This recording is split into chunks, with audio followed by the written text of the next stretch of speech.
आइए आज हम विभिन्न संरचनाओं के बारे में जानेंगे कि संरचनाएं होती क्या है। सर्वप्रथम हम संरचना का अर्थ और विभिन्न संरचनाएं कौन कौन सी है उसके विषय के बारे में जानेंगे। सबसे पहले संरचना का अर्थ जानेंगे कि संरचना क्या होती है। मानव हृदय के भावों और विचारों की अभिव्यक्ति ही भाषा कहलाती है। प्रत्येक मानव में दया, करुणा, घृणा, ईर्ष्या, क्रोध आदि विभिन्न प्रकार की मनोवृत्तियां पाई जाती है। ये संरचनाओं के अंतर्गत आती है। संरचनाएं भी विभिन्न प्रकार की होती है जो हम आगे देखेंगे। संरचनाएं हम स्ट्रक्चर कह सकते हैं। एक प्रकार की संरचना जिसमें व्यक्ति के अंतर्गत दया होती है, करुणा भी पाई जाती है, घृणा के भाव भी पाए जाते हैं, किसी से ईर्ष्या भी होती है, उसे किसी पर क्रोध भी आता है, अपने आप पर भी क्रोध आता है। ये सभी प्रकार की जो भी मनोवृत्तियां हैं ये सभी संरचना के अंतर्गत आती है। संरचनाओं के प्रकार में यदि हम देखते हैं तो वक्ता किसी को आज्ञा देता है तो कभी किसी को उपदेश देता है। ये सभी संरचनाओं के अंतर्गत आता है। आइए हम संरचनाओं को और विस्तार पूर्वक जानें। सर्वप्रथम हम विभिन्न संरचनाओं के अंतर्गत पहली जो विनम्रता पूर्वक संरचना है उसे देखेंगे। दूसरी विधि सूचक संरचना है, उसे भी हम देखेंगे। तीसरी निषेध परक सूचना, इसके उपरांत काल बोधक, उसके उपरांत स्थान बोधक, उसके उपरांत दिशा बोधक, उसके उपरांत कार्य कारण संबंध और फिर है अनुक्रम। इन सभी को आपको विस्तार पूर्वक समझना है, तभी आप विभिन्न संरचनाओं को अच्छे से कर पाएंगे। सबसे पहले हम लोग विनम्रता सूचक संरचना के बारे में जानेंगे। ये विभिन्न संरचना के अंतर्गत आती है विनम्रता सूचक संरचना।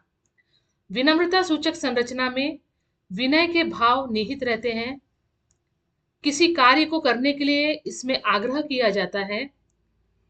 हम किसी को रिस्पेक्टफुली जो आदर देते हैं, जैसे श्रीमान जी, कृपया, कृपया करके, इस प्रकार के शब्दों का जब हम प्रयोग करते हैं, कृपया इसे पढ़िए, आइए यहाँ पर बैठिए, ध्यान से सुनिए, इन प्रकार के वाक्यों का जो हम प्रयोग करते हैं वह विनम्रता सूचक संरचनाओं के अंतर्गत आते हैं।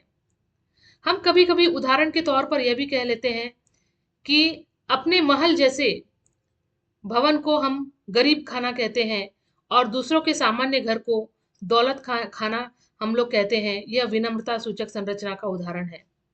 ये प्रोफेसर धनंजय वर्मा जी की बुक से भी लिया गया है। विनम्रता सूचक संरचना में आप ध्यान रखेंगे कि जितने भी आदरणीय, जितने भी रिस्पेक्टफुली वर्ड है इसके अंतर्गत आएंगे। इसमें हम आप, श्रीमान, महोदय, सर, जी आदि इन सभी शब्दों का हम लोग प्रयोग करते हैं। यह सारे शब्द विनम्रता सूचक संरचना के अंतर्गत आएंगे। विनम्रता सूचक संरचना को और अधिक विस्तार में यदि हम जानना चाहेंगे तो इसके कुछ और बिंदुओं भी है।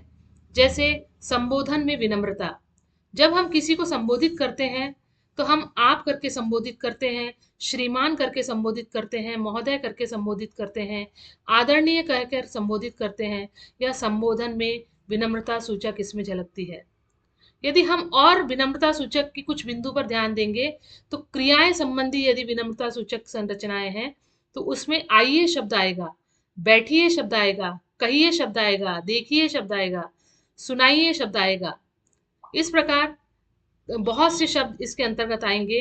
तो जहां पर क्रियाएं हो रही है, आइए आप आकर यहाँ पर बैठिए, कहिए आप क्या कहना चाहते हैं, ये सभी वाक्य विनम्रता सूचक क्रियाओं के अंतर्गत आएंगे। यदि हम वात्सल्य युक्त विनम्रता सूचक संरचना की बात करते हैं तो उसमें बच्चों के प्रति माता पिता के मन में अत्यधिक विनम्रता का भाव रहता है। वह बच्चों से बहुत प्रेम करते हैं, यहाँ पर वात्सल्य झलकता है। हम कभी कभी पुत्र या पुत्री को बिटिया, बेटे करके हम संबोधित करते हैं, वहां पर वात्सल्य झलकता है, इसलिए वात्सल्य युक्त विनम्रता वहां पर सूचक संरचना रहेगी। इसके आगे हम लोग विधि सूचक संरचना की ओर जाते हैं। विधि सूचक संरचना, पहली संरचना में हमने विनम्रता सूचक संरचना देखी जिसमें रिस्पेक्टफुली वर्ड को हम लोग प्रयोग करेंगे, रिस्पेक्टफुली वाक्यों का हम लोग प्रयोग करेंगे। दूसरी संरचना जो विधि सूचक संरचना है, विधि सूचक संरचना के अंतर्गत विधि का अर्थ हम लोग पहले जानेंगे कि विधि का अर्थ होता है पद्धति, तरीका, आदि हम कह सकते हैं। जब कोई व्यक्ति कुछ करने को कहता है तब विधि सूचक वाक्य बनता है। विधि सूचक वाक्य में विधि, आज्ञा, इच्छा आदि का समावेश होता है। जैसे तुम्हें पढ़ाई करनी चाहिए, हमें कठोर परिश्रम करना चाहिए, भाग्य के भरोसे नहीं बैठना चाहिए। हिंदी में विधि सूचक वाक्यों में चाहिए क्रिया का प्रयोग होता है। आप यहाँ पर ध्यान देंगे कि विधि सूचक संरचना में चाहिए शब्द, आप ध्यान देंगे कि वाक्य में अंतिम में चाहिए वाला शब्द जुड़ेगा, तो जहां पर चाहिए शब्द आएगा वहां पर विधि सूचक संरचना आएगी। चाहिए, है ना, कोई भी आपका वाक्य होगा उसमें अंतिम में चाहिए वाला वर्ड लिखा होगा।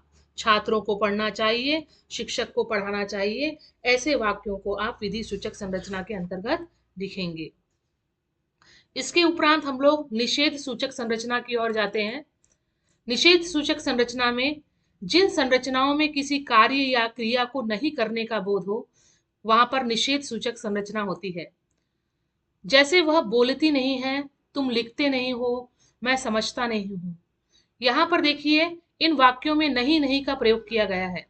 जहां पर निषेध हो, जहां पर नहीं शब्द का प्रयोग हो, जहां पर न शब्द का प्रयोग हो, जहां पर मत शब्द का प्रयोग हो, ऐसे शब्दों को जहां पर हम प्रयोग में लाते हैं, जिन वाक्यों में प्रयोग में लाते हैं, वहां पर निषेध सूचक संरचनाएं होती है।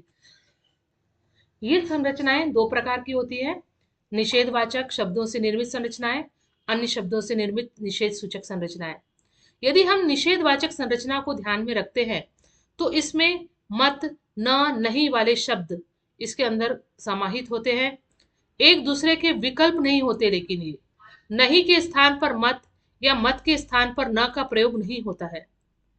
यहाँ पर यदि मत से बनने वाले निषेध परक संरचनाएं होगी तो वहां पर वाक्यों में आपको लिखना होगा तुम वहां पर मत जाओ, यह मत करो, झूठ मत बोलो। इस प्रकार के मत वाले जो भी वर्ड है इसके अंतर्गत आएंगे। यदि नहीं वाले हैं तो नहीं शब्द उसके अंतर्गत आएंगे। आप बोलेंगे नहीं, मैं उसे नहीं जानता हूँ, उसने नहीं मारा, इस प्रकार के नहीं वाले शब्द इसके अंतर्गत आएंगे। और न में अगर हम न शब्द का वर्ण न शब्द का हम लोग प्रयोग करेंगे तो ऐसे वाक्य जिसमें न प्रयोग होता है वह वाक्य है वह शायद न आए, तुम वहां न जाया करो, वे आएंगे ना।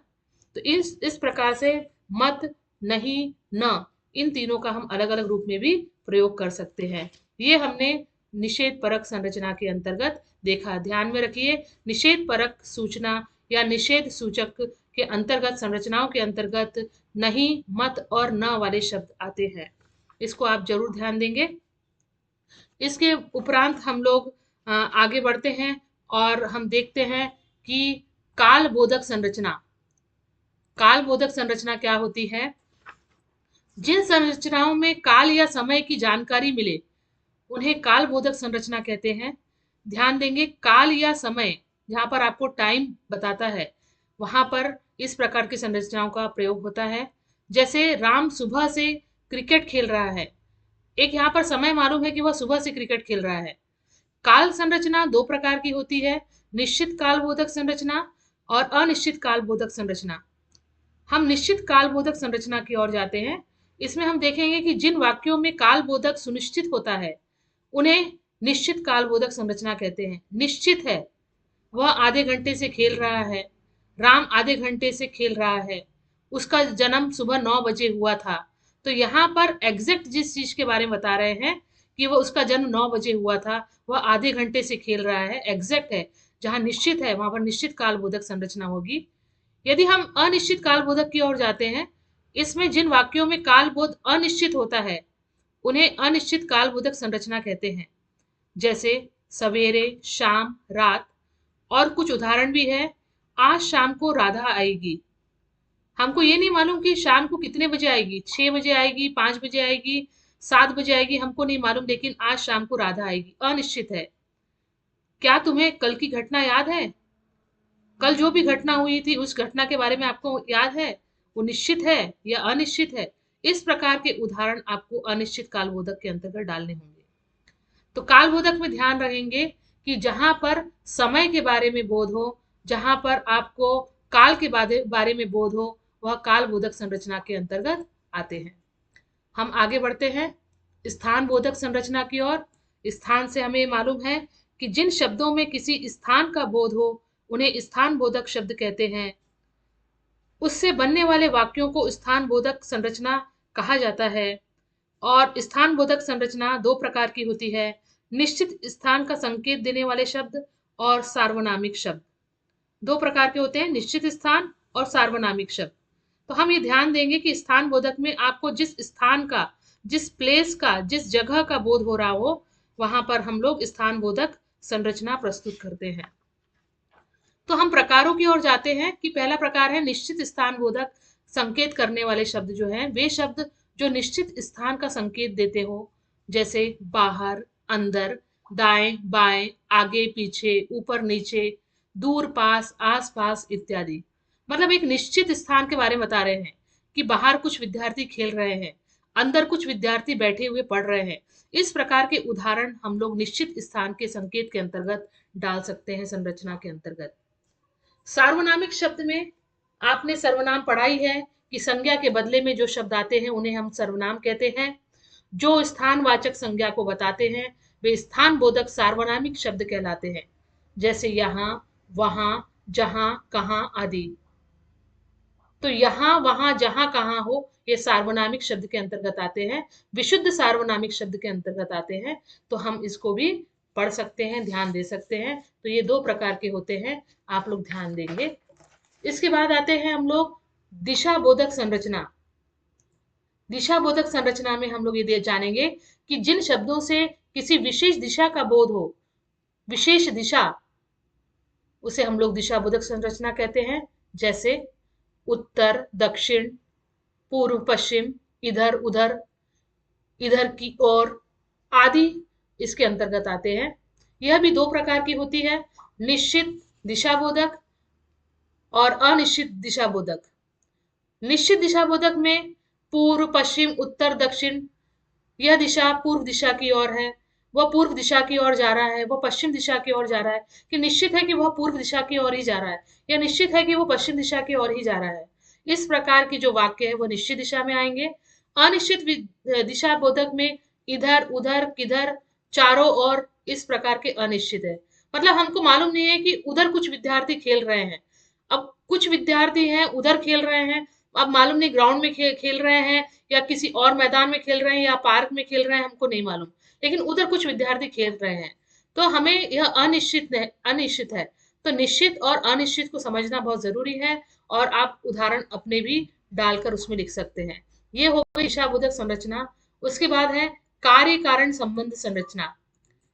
कार्य कारण संबंध संरचना के अंतर्गत जिन वाक्यों में किसी कार्य अथवा काम के होने का कारण हो उसे कार्य कारण सूचक वाक्य कहते हैं। इसके लिए कम से कम दो वाक्यों का होना अनिवार्य है। एक उदाहरण के तौर पर हम लोग समझते हैं, ये प्रोफेसर धनंजय वर्मा की बुक से लिया गया है कि शेर को गोली लगी, कारण वाक्य है, और वह नीचे गिर पड़ा, कार्य वाक्य है। हिंदी में कार्य कारण संबंध व्यक्त करने के लिए अतएव, चूंकि, क्योंकि, इसलिए आदि शब्दों का प्रयोग होता है। एक उदाहरण के तौर पर मैं कहना चाहती हूँ कि जिस प्रकार आप जो भी ग्रेजुएशन कर रहे हैं, बीकॉम के छात्र हो, बीए के छात्र हो, बीएससी के छात्र हो, आपको फाइनल ईयर पास होना है, इस कारण आप हिंदी पढ़ रहे हैं, मतलब किसी कारण से कुछ कार्य कर रहे हैं, तो वहां पर कार्य कारण संबंध संरचना उत्पन्न हो जाती है।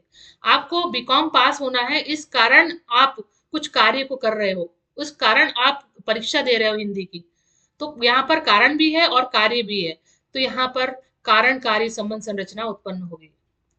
और इसके बाद हम अंतिम अनुक्रम देखते हैं, ये भी बहुत जरूरी है। वाक्य में पदों को उसके स्थान और संबंध की प्रधानता के अनुसार व्यवस्थित क्रम में रखने की क्रिया को कर्म, अनुक्रम या पदक्रम कहते हैं। एक उदाहरण देखते हैं कि बालक खेलता है गेंद से,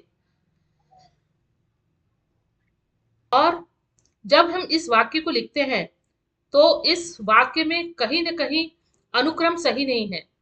अगर हम यह बोलते हैं कि बालक गेंद से खेलता है, तो यह एक अनुक्रम में लिखा गया है। हम कोई भी चीज जब लिखते हैं, मान लो 1 2 3 4 5 6 लिखते हैं, एक अनुक्रम में लिखते हैं। यदि हम उसको 2 4 6 8 7 9 1 करके लिखेंगे तो वह अनुक्रम में नहीं रहेगा। तो ये ध्यान रखेंगे कि अनुक्रम हमेशा एक सीक्वेंस में होता है। सीक्वेंस में चाहे वो वाक्य को लिखे, चाहे कुछ नंबर को लिखे, और इसमें क्रिया में कर्म को भी इसमें प्रधानता रहती है। तो यहाँ पर आप अनुक्रम को भी अच्छे से लिखेंगे। तो इस प्रकार की जो संरचनाएं पाई गई है, ये पूरी संरचनाएं आपको पढ़ना है और इन संरचनाओं को लिखना है। कभी कभी क्वेश्चन आता है कि संरचनाएं किसे कहते हैं, संरचनाओं का अर्थ परिभाषा लिखें और विभिन्न संरचनाएं कौन कौन सी है उसके बारे में लिखिए। यह लॉन्ग क्वेश्चन में आता है। कभी कभी ये भी पूछ लेते हैं कि निषेध सूचक संरचना और स्थान सूचक संरचना या स्थान बोधक संरचना में क्या अंतर है, उसके बारे में आप लिखिए, उसके बारे में बताइए। तो इसमें से कोई भी दो भी पूछे जा सकते हैं, कोई एक भी पूछा जा सकता है, या पूरे के पूरे संरचनाएं के बारे में पूछा जा सकता है। अब ऐसा नहीं कि मैंने बताया कि स्थान के बारे में पूछेंगे तो स्थान ही आएगा, किसी के बारे में भी इसमें आ सकता है। इसको आप अच्छे से पढ़ें और समझे और उसको लिख कर आए। धन्यवाद।